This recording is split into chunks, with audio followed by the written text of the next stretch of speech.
madre di dolore e di speranza, accogli nelle tue braccia materne tutte le vittime della strada, ovunque cadute.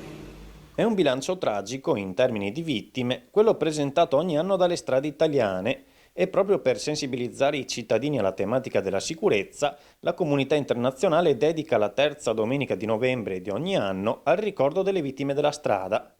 Anche nella chiesa parrocchiale di Musile di Piave questa mattina si è celebrato questo particolare momento grazie alla volontà dell'associazione Alba Luci sulla buona strada, che ha raccolto anche l'interessamento di numerosi sindaci del territorio veneziano e trevigiano, sintomo che il problema è condiviso e sentito in tutte le comunità. La parola comunità deriva dal latino cum munus, mettere insieme i doni.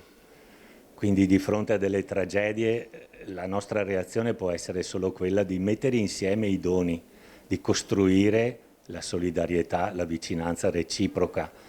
Altrimenti, se ci chiudiamo nel nostro individualismo, affondiamo tutti nella melma delle nostre sofferenze.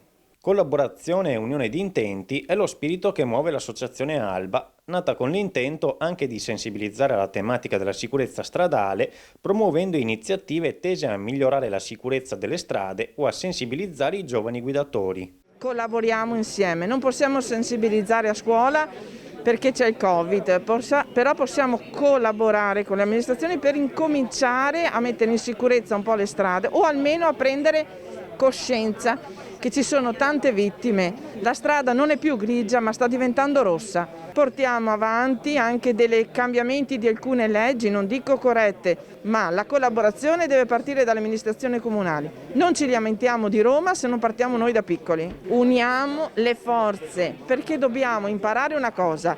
Abbiamo in mano una cosa importante, la vita. Se tu non la ami, rispetta quella degli altri. È stato un momento importante perché il tema della sicurezza stradale è un tema che riguarda tutti, chiaramente. Il messaggio importante che ne è emerso è, oltre al ricordo appunto delle vittime, è anche quello di creare delle condizioni di sicurezza nelle strade in modo tale che i nostri giovani e non solo, che tutti possiamo circolare con sicurezza per evitare questi incidenti gravissimi. Mi ha fatto molto piacere la partecipazione di tutti perché appunto, come dicevo prima, questo è un tema molto sentito, un tema che riguarda tutti ed è importante che facciamo rete anche per realizzare delle iniziative che siano anche proprio quelle di sensibilizzazione ad una guida prudente, ad una guida accorta e sempre ovviamente nella massima sicurezza.